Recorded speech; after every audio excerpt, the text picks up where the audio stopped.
The clueless Klux Klan showed up in force for what I think may have been the nuttiest Trump event of all time, and that includes the press conference he had last week to talk about Arnold Palmer's penis. It was ugly, it was mean, it was hateful, it was racist, anti-Semitic, it was stupid. In this event, all the stars of the Third Reich were there, including Trump's attorney, Alina Hobbs. She represented him in court. He lost. He had to pay $83 million. She wins cases the same way he wins elections, not. In this video, we're diving into Trump's nuttiest rally yet. We've got mispronunciations, threats against the media, and a special appearance by his losing streak lawyer. But wait, there's more. We'll compare Trump's chaos to Kamala's snooze-fest on SNL. Buckle up, it's gonna be a wild ride through the absurd world of American politics. Recall the days when attending a political rally was a chore. Our beloved orange turd, Donald Trump, has put an end to those days, folks. At his most recent event, we witnessed politicians instead of clowns, creating an odd circus atmosphere. Sundays are usually for God, but these days, Sundays are also for God and garbage. So I'm so proud to represent America's garbage. He goes, thank you.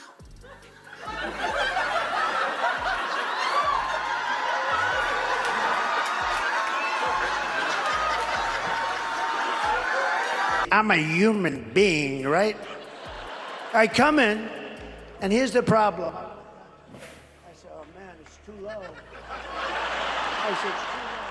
Wow, what a performance. Imagine an endless sea of red MAGA hats cheering for the most bizarre causes. Everything becomes amusing all of a sudden, as if they've never heard a joke before. The spotlight was on Trump, who was prepared to captivate us with his one-of-a-kind style of entertainment. When I say unique, I mean completely insane. Now let's discuss Trump's most memorable remarks from this rally. Here we have the classic case of mispronunciation first. Our wordsmith meant to say "so falls," not "Sioux Falls." But location isn't important when you're working to restore America's greatness, is it? Trump was all over the place this weekend. And I have this piece of glass here,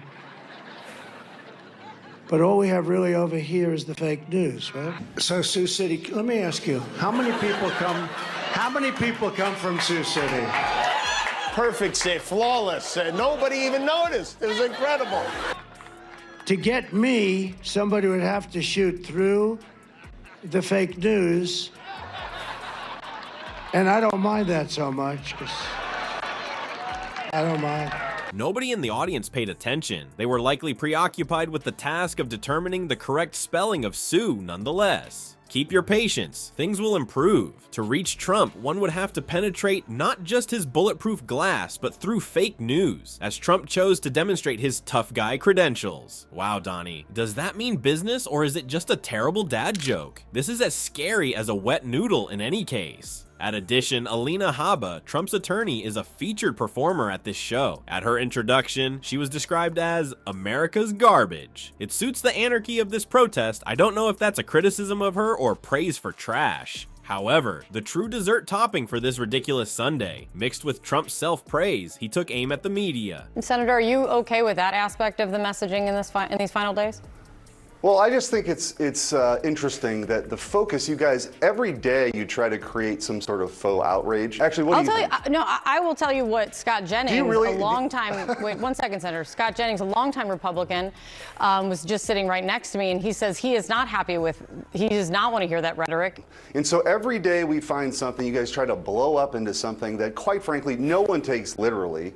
I can't believe you spend this much time on it on the air. I don't mind that so much, he actually replied, addressing the threats he confronts. His backers devoured it as if it were the unchanging truth. It's like if you're witnessing a terrible improv play where everyone loves it. Just how did Trump manage to transform a rally into the most bizarre carnival imaginable? The way he seems to be behaving, his presentation seemed to have been a combination of a mundane political event, some Red Bull, and Fox News talking points. What is the outcome? His campaign staff was left frantically trying to contain the fallout from this performance art project. Politics gets even more bizarre when Kamala Harris says, "Hold my warm milk." Was her fantasy come true, or was SNL a complete yawn fest, trading the stage for a cozy couch? Discover whether lullabies have the power to sway voters. As Trump was occupied with transforming rallies into WWE matches, our VP opted for an alternative approach. Imagine this. On Saturday Night Live, instead of raucous crowds, we have Kamala attempting to be humorous?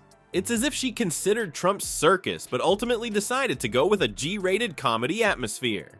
Courageous step, Kamala. Who knows? Maybe it will work. The problem is, when you're in charge, making political jokes is more difficult than teaching a toddler about the tax code. Attention everyone, Kamala arrived in her pajamas. Yeah, you read it correctly. PJs. It aired on national television. Instead of campaigning for president of the US, she seems to be vying for the presidency of Slumberland. It was nearly painful to see the skit since it was so adorable. It stands in sharp contrast to Trump rallies, when the aroma of perspiration and dashed hopes is the one redeeming quality. This pajama party has to be dissected. Kamala attempted a few puns and quips, but they were as entertaining as observing paint dry in slow motion. A sloth might have yawned and yelled, "Pick up the pace, lady," because of how lethargic everything was. It's like trying to tell the difference between a monster truck rally and a library. One is more sedate, but which one will people remember? We need to know which strategy is producing results. Whose dramatics, Trump's or Kamala's dad jokes, are more appealing to voters? You'd be better off watching golf or getting a root canal. Neither option is really enticing, but you might fall asleep watching the other. To put it gently, people's reactions to seeing Kamala were all over the map. Those who find unseasoned chicken spicy are likely among those who admired her composed manner. Some people found it as inspiring as a damp paper bag. Bringing a feather to a sword fight was Kamala's performance in the high-stakes realm of politics. It appears like Kamala was attempting to come across as steady and unassuming, which is perfect for a wallpaper audition. Is it the right choice to be almost too cute when Trump is practically setting the political theater on fire? I don't know what game Trump is playing, but it certainly involves more screaming, but it's like she's playing checkers and he's playing something else.